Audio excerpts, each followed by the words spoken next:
Salve, salve galera do Central HQs, bem-vindos a mais um vídeo de aquisições com breves resenhas. Nesse vídeo eu vou apresentar para vocês aquelas publicações que chegaram no decorrer das semanas. Eu abro aqui com as publicações da Tai Editora, em especial o terceiro volume de Necron, que são os monstros mecânicos. Eu já resenhei as duas edições anteriores, trata-se de um quadrinho italiano que mistura erotismo com humor, com bizarrices. É um material realmente muito maluco e que vai ter resenha ainda esta semana. Falando ainda em Necron, a Tai Editora enviou o volume 1 e o volume 2, esse aqui é o 1, que é a Fábrica de Monstros, e o volume 2, que é o Navio de Leprosos. Temos também as publicações de Crazy Jack, a Saga do Fantasma. Esses materiais aqui que ficarão repetidos dentro da minha coleção, eu vou colocar para sorteio entre os apoiadores do canal Central HQs. Para quem não sabe, o Central tem um Apoia-se, o link está na descrição desse vídeo. Você tem recompensas muito legais caso resolva participar de live, ser sorteado, né, em relação a vários quadrinhos. Eu já apresentei uma lista muito bacana lá para os apoiadores. Participar também lá do grupo do canal Central HQs no WhatsApp. Então, galera, olha só as publicações que vão para sorteio para apoiadores do canal. East of West é Batalha do Apocalipse volume 2, publicação da editora Devir, material de Jonathan Hickman. Quando eu fiz a resenha do volume 1 dessa publicação, muita gente estava falando, nossa, a Devir costuma demorar para lançar as continuações, são cerca de 10 volumes no total, então isso aí vai acabar, sei lá, em 2025. Felizmente, a editora Devir já lançou quase que 1 ou 2 meses depois do primeiro volume essa sequência aqui, que eu já li e que vai ter resenha também durante esta semana. Uma publicação muito elogiada lá fora, material de Jonathan Hickman, que está agora na Marvel Comics revolucionando o universo mutante. Reanimator, quadrinho nacional da editora Veneta, escrito e desenhado por Juscelino Neco, obviamente baseado numa obra de H.P. Lovecraft. O Juscelino Neco, ele já escreveu obras muito interessantes que já tiveram resenhas aqui no canal Central HQs, como Parafuso, Zumbis e Monstros do Espaço e Matadouro de Unicórnios. Eu pretendo resenhar muito em breve esse material aqui. Eu gosto bastante dos roteiros e da arte do Juscelino Neco. Ele vai para uns caminhos meio loucos, divertidos e cruéis, eu diria também. Então eu realmente tenho boas expectativas com essa obra. Lilith, volume 2, publicação da editora Red Dragon. Trata-se de um quadrinho italiano do Luca Enoch. Eu já resenhei o volume 1 dessa publicação da editora Red Dragon, que vem fazendo um excelente trabalho com as publicações italianas aqui no Brasil. Material que eu pretendo resenhar em breve para vocês. Lembrando que eu gostei bastante do volume 1, então fiquem ligados aqui no canal. Evento Leviatã edição 2, publicação da editora Panini Comics, trata-se da última edição dessa mini saga da DC Comics, publicação escrita por Brian Michael Bendis e desenhos do Alex Maliv. Eu já fiz a resenha dessa segunda edição, eu acabei gostando de uma forma geral dessa saga, não é algo que você vai achar que seja memorável, que o Bendis arrasou, mas com certeza, comparado com outras publicações que o Bendis está fazendo na DC, é um material que eu considero acima da média.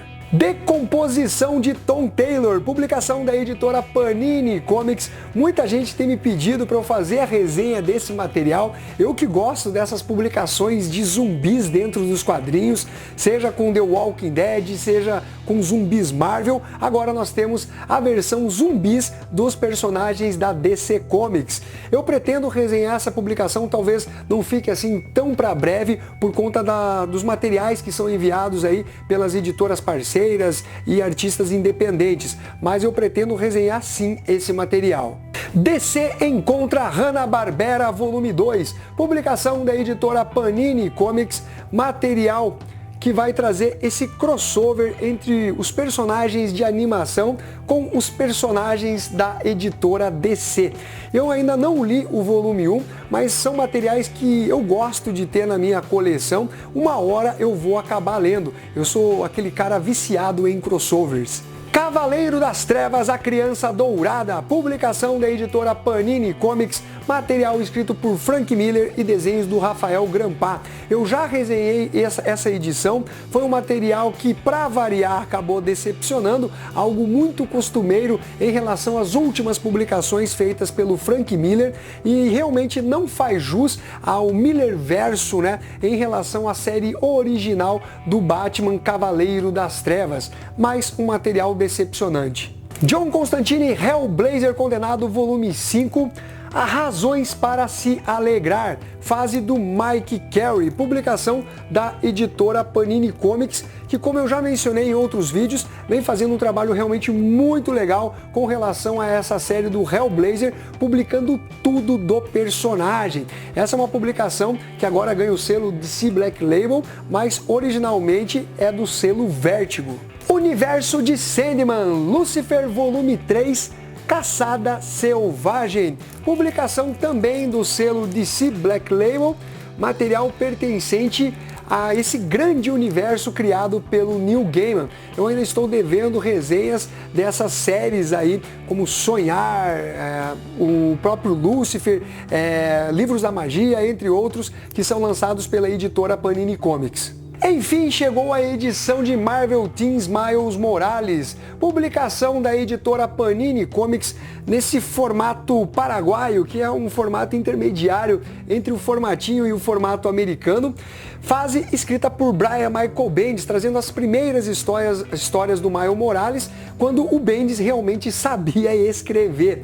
Olha só, essa publicação eu comprei em pré-venda no site da Amazon, acho que foi em junho ou julho de 2020, e só agora eu recebi a edição. Eu fiz uma reclamação lá no site da Amazon, eles falaram que foi um problema relacionado a notas fiscais e tal.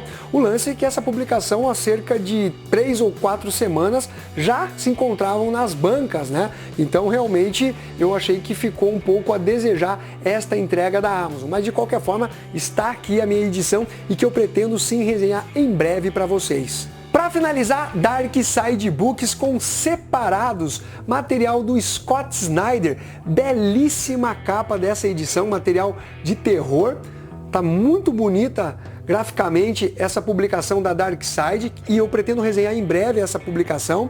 E nós temos também O Príncipe e a Costureira, de Jin Wang.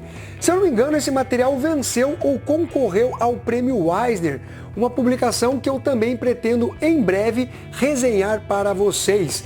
Agora nós vamos às breves resenhas. Iniciando por Mágico Vento, volume 4, A Besta, publicação da editora Mitos, material que sai no formato original italiano, publicação em papel offset preto e branco, com os roteiros do Manfred e desenhos de Frizenda. Uma publicação que tem um texto introdutório muito bacana, falando sobre a descoberta do petróleo. Eu não fazia ideia de como haviam sido descobertos os poços de petróleo, como que descobriram que valia realmente dinheiro, né, o ouro negro, e eu realmente achei muito bacana.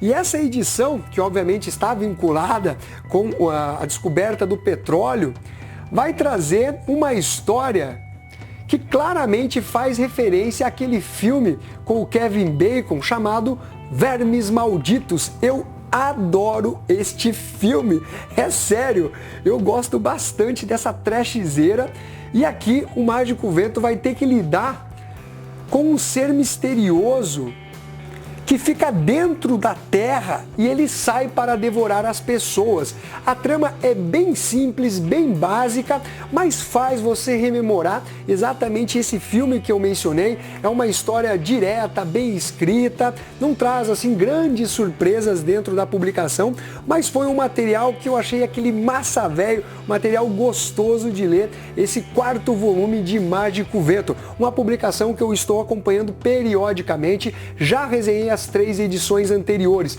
Fica a dica desse material para vocês. Falando em índios, nós temos Júlia, As Aventuras de uma Criminóloga, volume 8, Se as Montanhas Morrem, publicação com os roteiros do Giancarlo Berardi, o criador da personagem, e arte sensacional do Giorgio Trevisan, com a colaboração de Laura Zucchelli. Esse material vai trazer uma série de crimes que envolve uma tribo indígena. Você tem grupos militantes que acabam exagerando um pouco na dose em relação à defesa dos direitos dos índios lá nos Estados Unidos. Existem, obviamente, aqueles mais moderados, mas acaba ocorrendo exatamente aquela cisão entre esses mais extremos e aqueles mais moderados. A Júlia, ela precisa desvendar quem está por trás de alguns atentados envolvendo alguns líderes indígenas. Uma trama bem escrita que mostra um pouquinho mais da parte pessoal da Júlia, de como ela enxerga o mundo, as suas paixões, uma história bem escrita com uma reviravolta interessante dentro da publicação, um final bacana, com ótimos desenhos, conforme vocês estão vendo. Esse Giorgio realmente faz um trabalho excepcional em termos artísticos. Para variar, mais uma publicação de um quadrinho italiano acima da média. Fica a dica para vocês, a editora Mitos está lançando desde o início as publicações da Júlia no formato original italiano. Para finalizar, DC Comics com Superman edições número 17 e Action Comics número 1016, ambas escritas por Brian Michael Bendis. Em Superman número 17, nós temos o kryptoniano sendo humilhado por uma criação fajuta, aquela vilã genérica chamada de Nuvem Vermelha ou Nuvem Rubra. Uma personagem que realmente não me desceu e que consegue dar um imenso trabalho para o Superman. Quais são os poderes dela?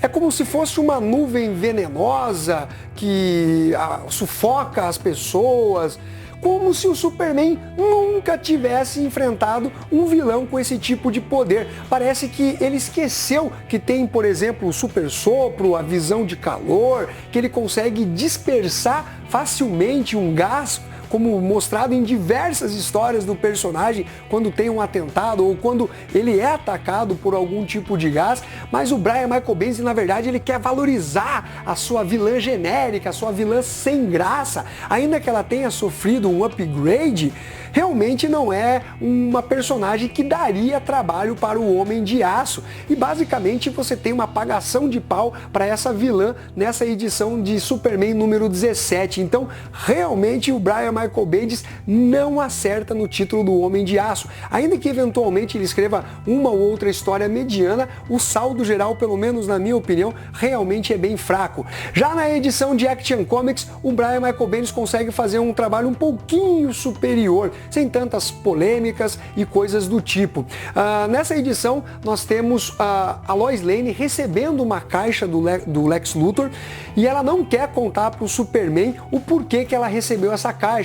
Aí o Clark fica meio apreensivo e tal, mas no final eu gostei da resolução dos diálogos, foi algo bem trabalhado pelo Brian Michael Bendis. Mas de forma geral, galera, realmente o Bendis não fez bem escrevendo histórias do Superman. Felizmente ele sai agora em dezembro de 2020 lá nos Estados Unidos, deve demorar cerca de 10 meses de sofrimento ainda para os leitores do Homem de Aço aqui no Brasil. Mas e vocês, o que estão achando das publicações que eu mencionei para vocês? Deixe aqui nos comentários a opinião e também se inscreva no canal, conheça o Apoia-se e se você for fazer as suas comprinhas, faça aqui pelos nossos links. Um abraço para todos vocês e fui!